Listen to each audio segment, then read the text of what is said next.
we have a weekly seminar here at the center, and sometimes we invite distinguished guests to speak to us, in this case Ronnie Fraser, and then we invite another few people who would be interested in the topic. So I would like to welcome everybody, and especially warm welcomes to Ronnie Fraser. Our main issue is going to be, as you know, we received in the email, the academic boycott in Britain. We are going to discuss these topics really soon. Just before introducing Ronnie Fraser, Dr. Manfred Gerstenfeld is going to speak a few minutes about a new project he initiated a few months ago. Okay, well, the idea is very simple, many of you know it. The best way to fight the distorted media coverage of Israel is to take another country, take exclusively negative news on that country. Briefly, Ronnie Fraser is founder and chair of the American Friends of Israel. He's a lecturer at Barnet College in London and has an MA in Jewish Studies. It's a great pleasure to have you again here talking to us at the JCPA. And just before giving you the floor, also I would like to draw your attention that a previous article of Ronnie Fraser on the academic boycott in Britain can be also found here. So please take a copy after the seminar. Please. Good afternoon, everybody. For those of you that don't know me, I've been involved fighting the academic boycott of Israel for the last 5 years. It has changed my life. It's taken over my life. I no longer watch television. I seem to spend ages on the computer, but it has had positives. It's changed my life in a better way. Because I've actually become an academic.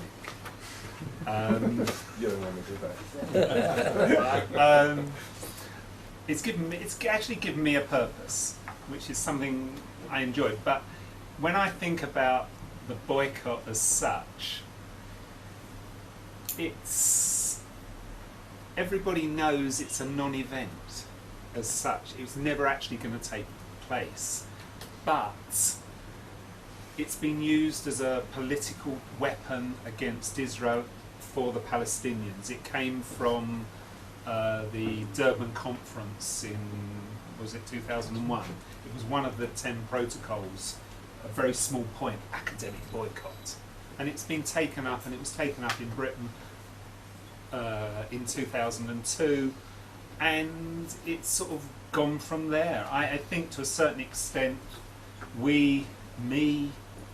others, we have created this academic boycott in so much as we responded every time there was a justification, every time somebody went out and called, we knocked it head on, and we gave it publicity. We actually gave it legs. In 2003, there was Sue Blackwell's first boycott attempt. It failed, but the result was it became known throughout campuses around the world. 2005, AUT, the general public knew about it. 2006,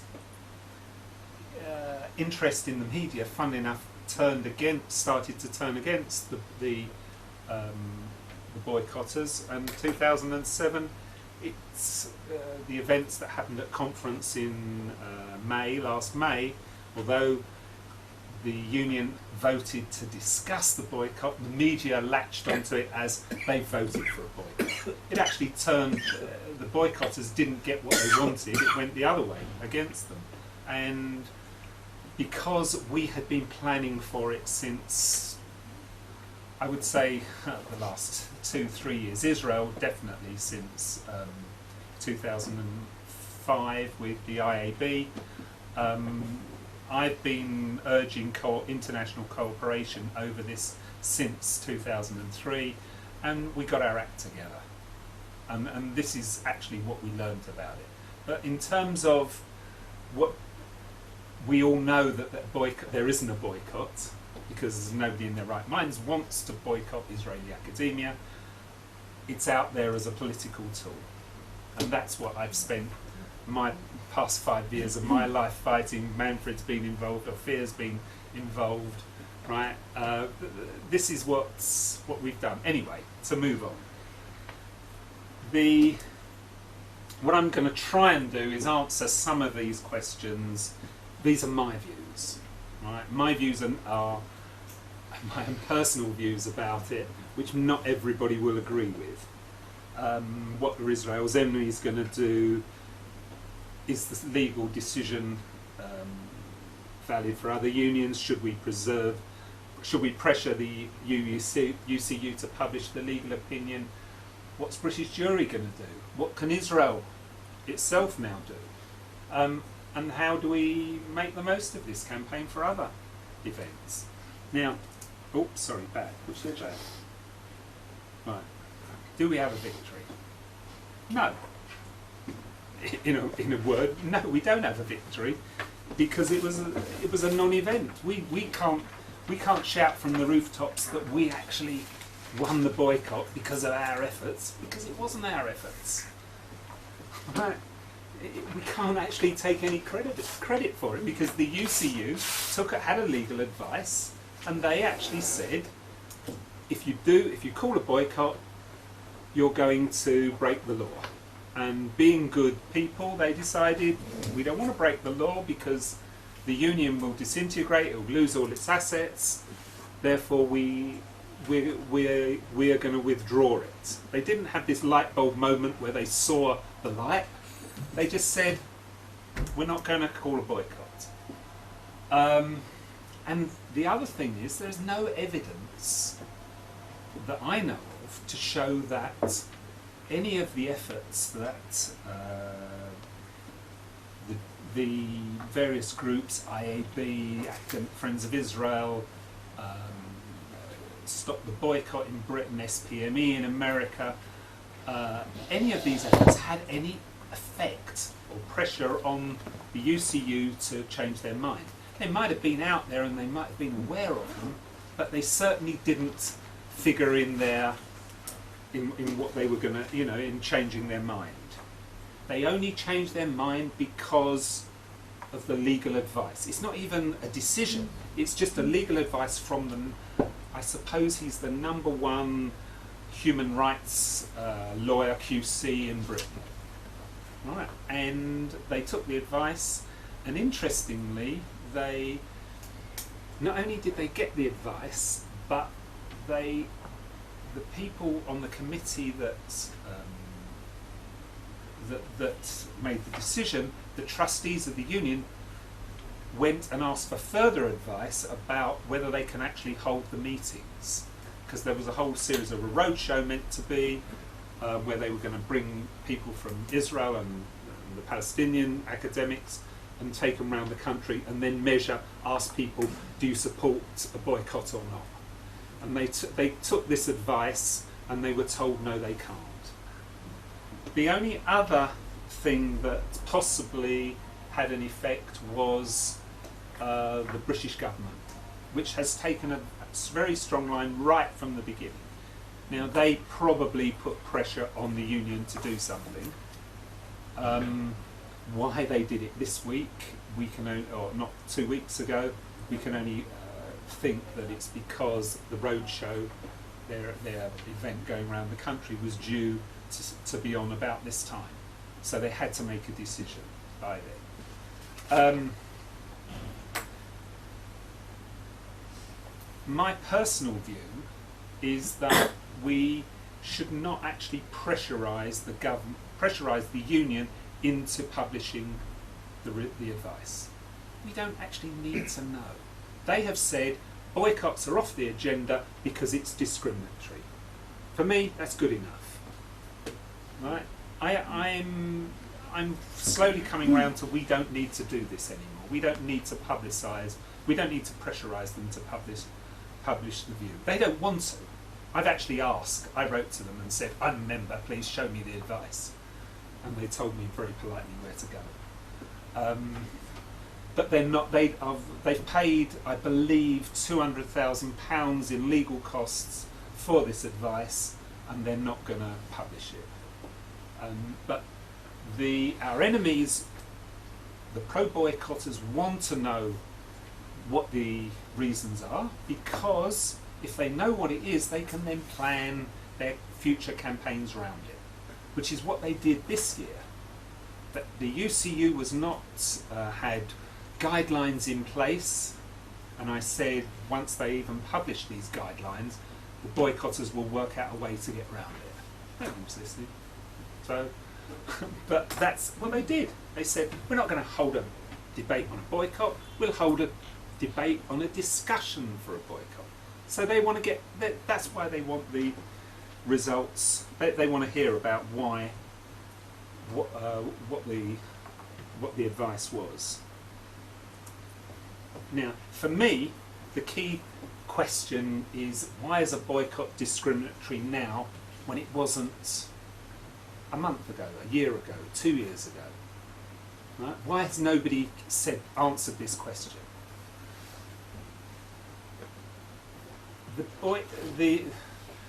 You have two views there. The second one is what the UCU said on their press release. Right? All we know, it says discriminating, infringing discrimination legislation. Why don't we know what? Why is it discriminatory now? Could be that nobody's actually asked the question before. And I mean, I hadn't even thought about it in that respect. My personal view is that the UCU has said that they are going to have urgent talks with the trade unions, the TUC, to discuss the implications of the legal advice, because they are worried that they can't run campaigns against other people, against, say, Burma or Zimbabwe, right? And for me, that's the nub of it. That's why I think they have a real problem, and I'll come on to that in a minute. But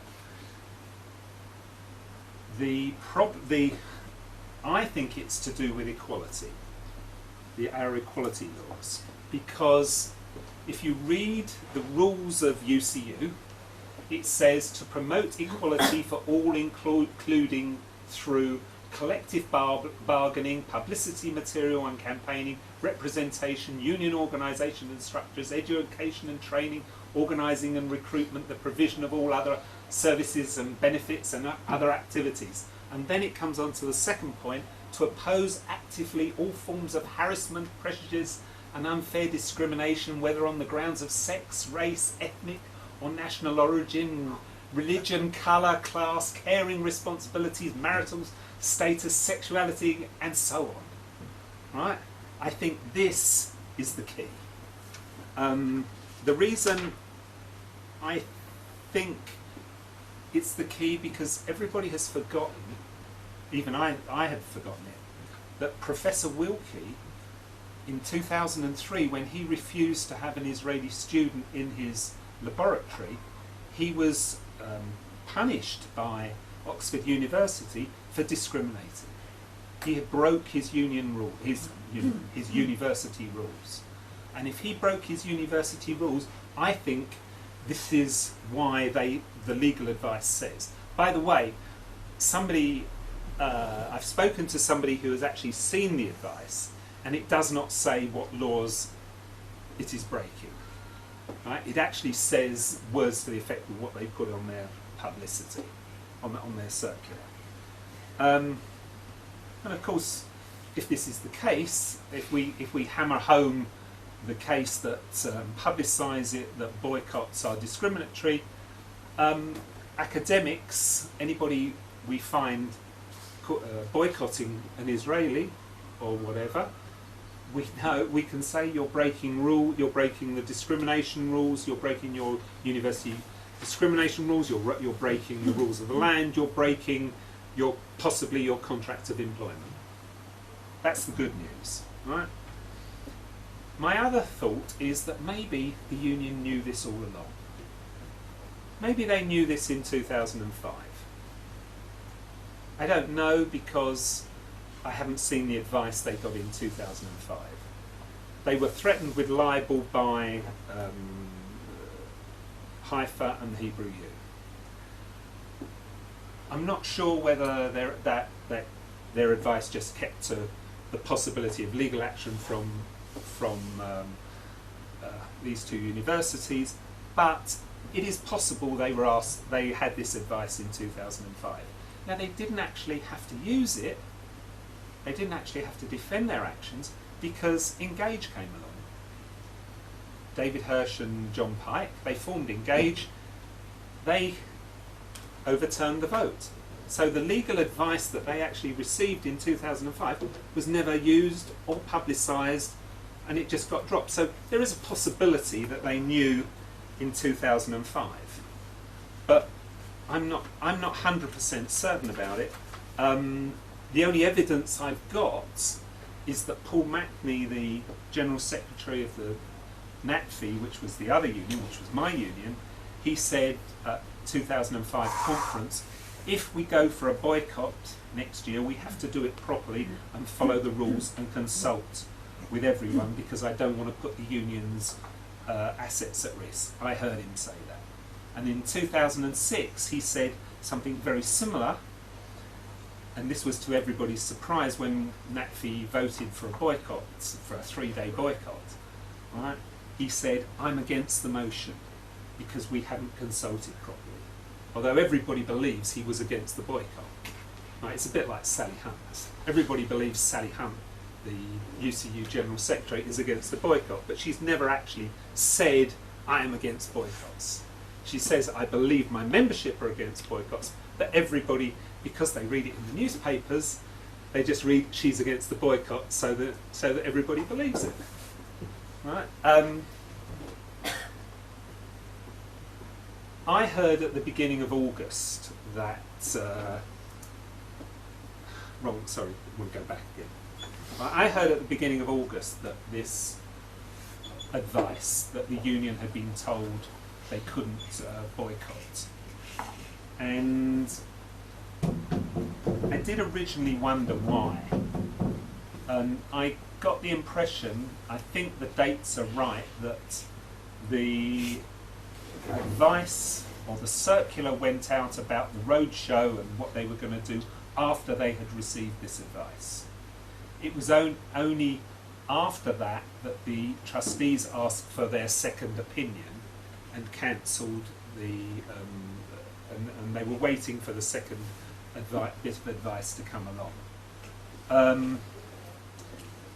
But until we, meaning the Jewish community, Israel, America, Britain, until we get our own advice and pay a lawyer for the advice, we'll never know what it is unless the UCU publish it. And at the moment, everybody is just guessing. I'm just guessing what I think it is, and we don't know. Well, unless we'll check it at court. Yeah, if it goes to court. Next year, which is a possibility. Moving on. What did we achieve with our campaign, even though it had no effect, right, or very little effect? Positives. The positive result is that boycotts calls from doctors, architects, actors, writers, if they belong to a union or a professional group, and the rules say anything about equality in their rules, it's probably off the agenda. Right? They cannot call a boycott. But it won't stop individuals. It won't stop individuals or groups that don't care. Internet-based groups. It won't stop them calling for a boycott. IAB, SPME, Stop the Boycott, Engage, AFI. I know I'm quoting all the initials, but all the groups that were involved. Our campaign, our international campaign, worked because we had been planning for it. I mean, it was good. It was good what we did, and we all talked to each other, and we all knew what everybody was doing, most of the time. Right? But from that point of view, it was much better than 2003 and 2005 when it wasn't coordinated.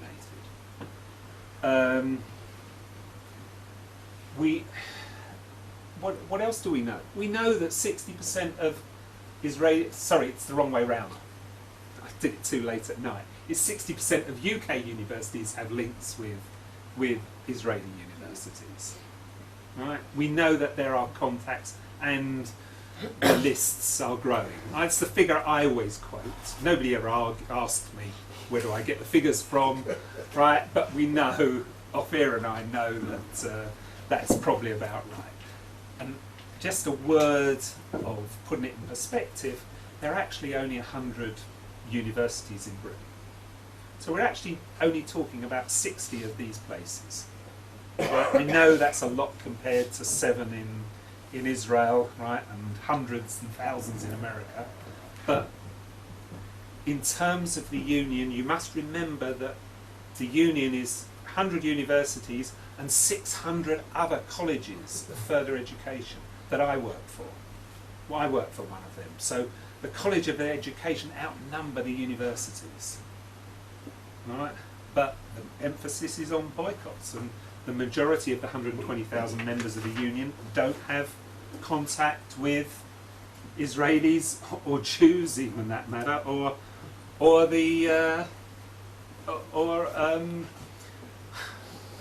even know what academic freedom is. You know, if they wouldn't know it if they tripped over it. You know, but anyway, what did the victory achieve? The negatives. Does the general public know that boycotts are discriminatory? My feeling is no, they don't. Because our initiatives, our work, even the UCU's decision was really only reported in the Jewish press, both in the UK and America, very little mainstream press, the Israeli press. It wasn't, in the UK, it only appeared in The Guardian and The Times. None of the other newspapers picked it up. It didn't appear on TV anywhere. I don't even think BBC reported it on TV. They only probably put it somewhere on their website, and that was about it. So I don't think the general public know. I don't even think half the Jewish public know that the boycott's off. But that is a critical point, and I think we should be shouting it from the rooftops. It's discriminatory, it's off. You can't do it. Ronnie, may I emphasize one small point here? Yeah. It's important to distinguish between boycotts that are against individuals, like academics or doctors or things like that, and boycotts of Israeli goods, for example, which are not discriminatory by this legal advice.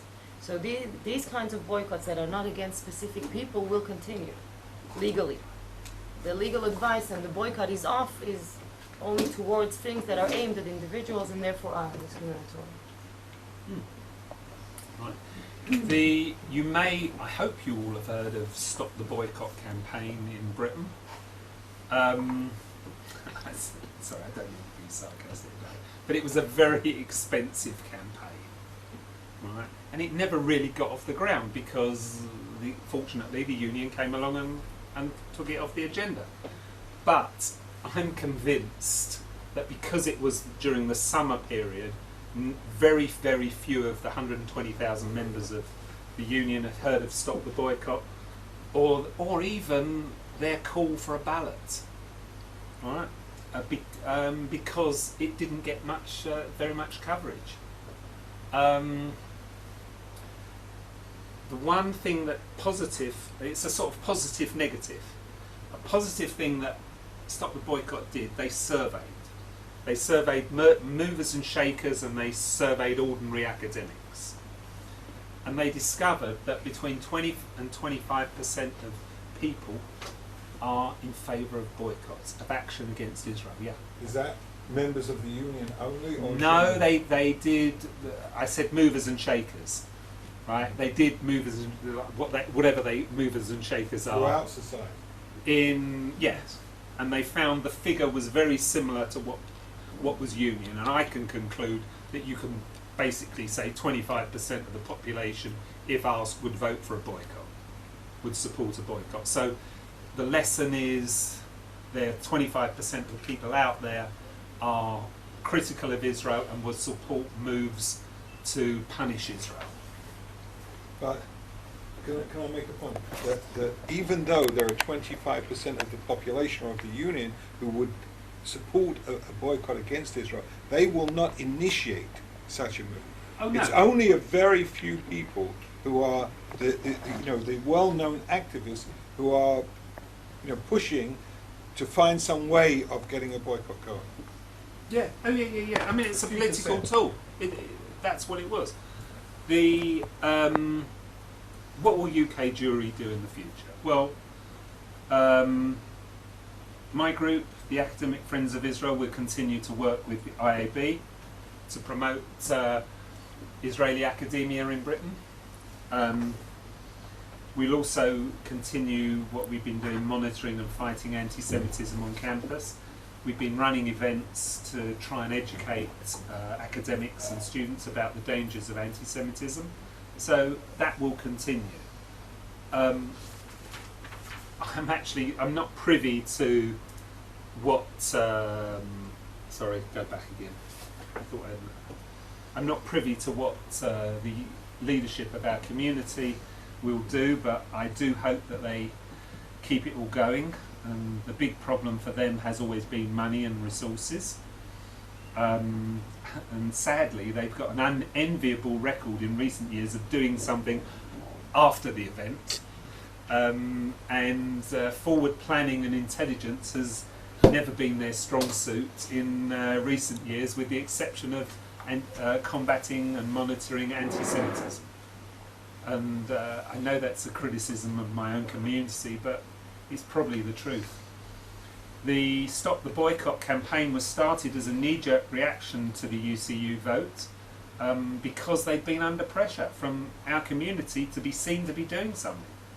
And also we had the ADL adverts, which published in the JC, which spurred them into doing something. We'll actually never know whether their campaign will have succeeded, and their main plank of their campaign was that to pressurise Sally Hunt to call for a ballot. And right from the very beginning I said that you don't call for a ballot if you don't know what the question's going to be, and you don't know if you're going to win the vote. And I'm still convinced we would never have won the vote, like, for various reasons which I won't go into now. Sally Hunt, in my view, the General Secretary, would never actually, I could think, have gone for a ballot. For two reasons. One, that a ballot would override the democratic procedures in the union by going straight to the members, and you've got a 60-man committee which runs the union. That's one reason.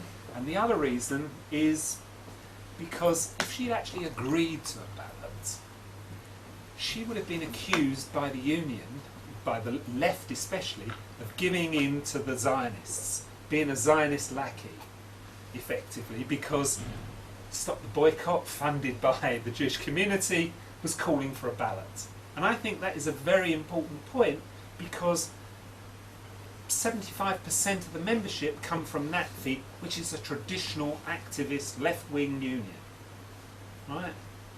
And that is why I don't think she would have ever, they would have allowed her to get away with a ballot. Because from what I can understand from talking to people, she's a consensus person in everything she does, and has committed the UCU to building a civil society in Palestine. I'm not actually sure what it means, and I don't actually think they know exactly what it means, but it's a slogan that they inherited from NATFI. NATFI used this probably 2003 onwards, and they've inherited that. And I just don't think that she would have done it. And another minor point, they held a meeting in February. She convened a meeting in February with partner groups who could help building a civil society. Who were the partners?